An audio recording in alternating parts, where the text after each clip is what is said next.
ठीक है, दो बस और बच्चा है, एक एडवर्ब ऑफ कंडीशन और एक डिग्री। उसके बाद हमारा ये आज का लेक्चर खत्म है। ठीक है, अभी एडवर्ब ऑफ कंडीशन कर लेते हैं।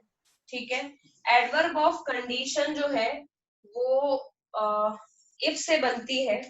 इफ से जनरली इसमें इफ, अनलेस ये सारे वर्ड यूज होते हैं। ठीक है, और इफ और अनलेस को यूज करके अगर एकदम कंडीशन वाली बात की जाए और उसको देख करके तुम तुरंत समझ जाओगे कि नहीं ये तो कंडीशन के बारे में बात कर रहे हैं, तो ये एडवर्ब ऑफ कंडीशन है। ठीक है, जैसे इफ इट रेन्स, अगर बारिश होगी तो, इफ इट रेन्स, ठीक है, we will go to home, या we will not go to school. तो कंडीशन क्या है कि अगर बारिश होगी तो हम स्कूल नहीं जाएंगे। इसको अगेन नाउन क्लॉज से कंफ्यूज नहीं होना है। नाउन में भी कभी कभी इफ के सेंटेंस आ जाते हैं। अगर तुमसे पूछेगा वो कि इसमें स्पेशली नाउन क्लॉज बताओ, ठीक है, तो तुम इफ में बशर्ते वो कभी कभी कंडीशन नहीं बनाते, लेकिन इफ हमेशा ही कंडीशन बनाएगा। जैसे tell me if you are coming, ठीक है, तो क्या होगा, बताओ मुझे अगर तुम आ रहे हो, तो उस केस में वो नाउन क्लॉज हो जाएगा। Tell me if you are coming, मुझे बताओ अगर तुम आ रहे हो, यू आर कमिंग। ठीक है, इसमें कोई कंडीशन नहीं रखी है, इसमें बस पूछा है कि मुझे बताओ कि अगर तुम आ रहे हो। ठीक है, उस केस में नाउन क्लॉज हो जाएगा क्योंकि कंडीशन के बारे में बात नहीं कर रहा है। ठीक, लेकिन हम इफ के बारे पे इतना फोकस नहीं करना है। नाउन क्लॉज में तुम अगर चाहो तो इफ को फिलहाल काट भी दो, क्योंकि इफ वाले क्वेश्चन तुमको नहीं आएंगे। अगर इफ वाले क्वेश्चन आ रहे हैं तुमको, तो इफ वाले क्वेश्चन एडवर्ब में ही पूछेगा वो, क्योंकि एडवर्ब ही मेन कंडीशन होता है और इफ का मेन काम कंडीशन ही होता है। अगर नहीं है इफ का काम, जैसे I can't tell if he is lying, ये नाउन क्लॉज है कि मैं नहीं बता सकता कि वो झूठ बोल रहा है कि नहीं। जैसे I can't tell if you are studying, इसमें इफ कंडीशन नहीं है।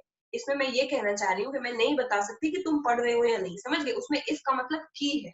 ठीक है, और वो पहले वाले सेंटेंस में भी कि tell me if you are coming में भी इफ का मतलब की है कि मुझे बता देना अगर, यानी कि अगर तुम आ रहे हो, तो वो भी इफ है, वो कंडीशन नहीं है। लेकिन इधर वाले में इफ हमेशा कंडीशन ही दिखाता है। जैसे कि if it rains we will not go home, अगर बारिश होगी तो हम नहीं जाएंगे, समझ गए? तो वो कंडीशन रख रहे हैं बार बार। ठीक है, if you will go I will go, अगर तुम जाओगे तो ही मैं जाऊंगा, तो ये भी कंडीशन है। ठीक है, और अगर मैं ये कह दूं कि आई डोंट नो, मुझे नहीं पता, if you will come first, कि तुम फर्स्ट आओगे या नहीं, तो ये नाउन क्लॉज है। ठीक है, क्योंकि यहाँ पे मैंने कोई कंडीशन नहीं रखी, आई एम जस्ट सेइंग कि I don't know if you will come first, तो इस केस में ये नाउन क्लॉज है, इसलिए मैंने तुम लोग को डिस्क्राइब कर दिया। लेकिन तुम लोग चाहो तो नाउन क्लॉज से इफ के बारे में फिलहाल ना पढ़ो, क्योंकि वो उतना जरूरी नहीं है। मेन चीज तुमको यही पढ़नी है, दैट पढ़ना है, और रिलेटिव प्रोनाउंस का मतलब वही होता है जो एक्चुअल में होता है, what, when, where, why, what, how वाला। यहाँ पे तुमको इफ का मतलब पढ़ना है, क्योंकि एडवर्ब क्लॉज ऑफ कंडीशन आता है एंड इट इज इम्पोर्टेंट, क्योंकि इफ, अनलेस या वेदर आते ही है। अब एक जो एग्जाम्पल है वो अनलेस को लेके भी हम लोग बना लेते हैं। ठीक है, एक एग्जाम्पल अगर अनलेस को लेकर के बनाएंगे तो क्या होगा, unless you work hard you will not succeed. अगर तुम जब तक, अनलेस यू वर्क हार्ड मतलब जब तक तुम ढंग से पढ़ते नहीं हो, तो या ढंग से काम नहीं करते या मेहनत से काम नहीं करते, यू विल नॉट सक्सीड, तब तक तुम सक्सेसफुल नहीं हो सकते हो। समझ रहे हो? ठीक, तो ये वाली एक एग्जांपल हमने कंडीशन में पढ़ लिया। अब हमको मेन पढ़ना है एडवर्ब ऑफ डिग्री। डिग्री में क्या होता है, हमने फ्रेज में क्या पढ़ा था डिग्री के बारे में, बताओ मुझे शाश्वत।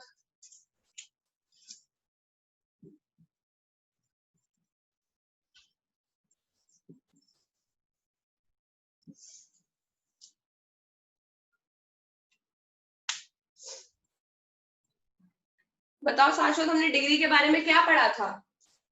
डिग्री क्या होती है?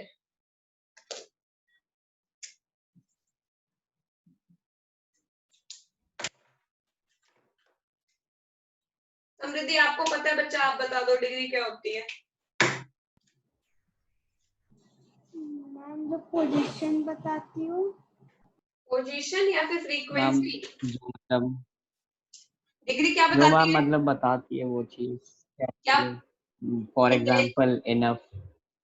Okay, degree talks about intensity, है कि नहीं? डिग्री टॉक्स अबाउट इंटेंसिटी, यही ना? Yes, ma'am. I called him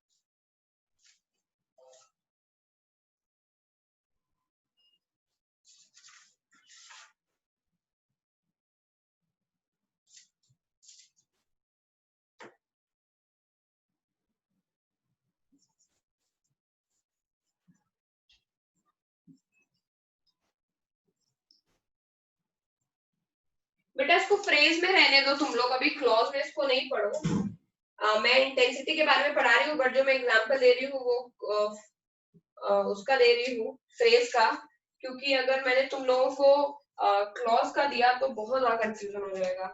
I slapped him at full force, ठीक है, ये हो जाएगा। दूसरा ये है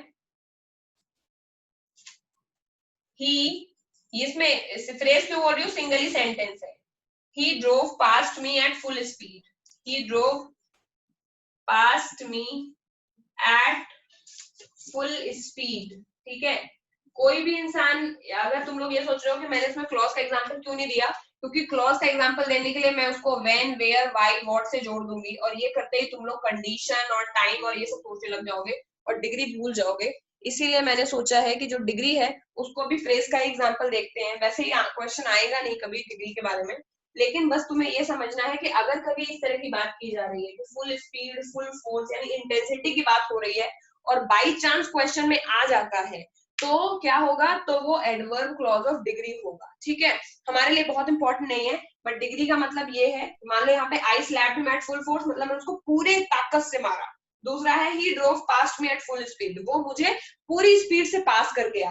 लेकिन ये दोनों ही फ्रेज है, क्योंकि ये सिंगल सेंटेंस की बात चल रही है ना।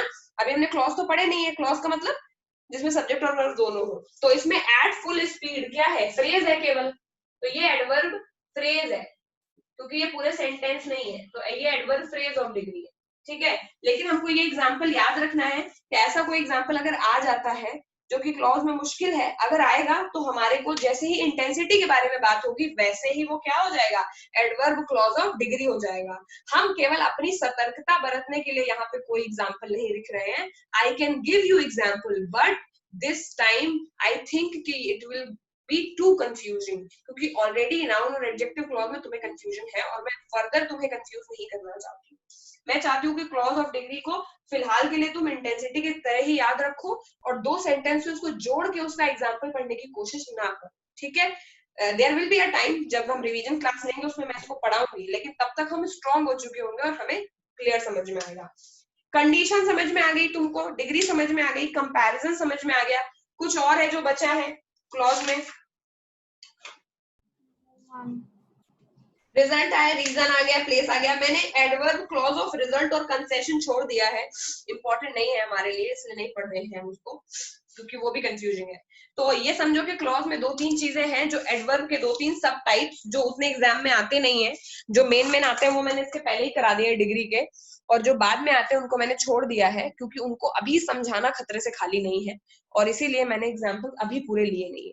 हम जब इसकी रिवीजन क्लास करेंगे तब मैं दो तीन सब टाइप्स और डिटेल में पढ़ाऊंगी और तब क्लॉज पूरे समझ में आएंगे। ठीक है, एग्जाम से पहले। Am I clear now?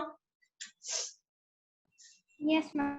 Okay, तो जितना हमने कर लिया है अपना सिंपल बातें कि का होगा तो नाउन क्लॉज, जा होगा तो एडजेक्टिव क्लॉज, और अगर हमें डिग्री छोड़ो, अगर हमें कंपैरिजन के बारे में और टाइम, प्लेस और मैनर के बारे में, मेनली एडवर्ब में टाइम, प्लेस, मैनर, कंडीशन, ये चार ही आते हैं, तो उनके बारे में अगर दिखेगा तो हम तुरंत एडवर्ब पहचान जाएंगे। Okay, that's how we do. और अगर हमें क्वेश्चन आएगा और हमें उससे क्लॉज पूछा जाएगा तो हम सबसे पहले एडवर्ब क्लॉज चेक करते हैं। अगर टाइम, प्लेस के बारे में बात कर रहा है तो हम उसे एडवर्ब क्लॉज ही रखते हैं, जबरदस्ती एडजेक्टिव क्लॉज नहीं बनाते, जब तक स्पेशली क्वेश्चन में ये ना पूछे कि एडजेक्टिव क्लॉज को बताओ। ठीक बात है कि नहीं? समझ में आ रहा है? शाश्वत, कृषिवादी, समृद्धि, सबको समझ आया जो मैंने बोला?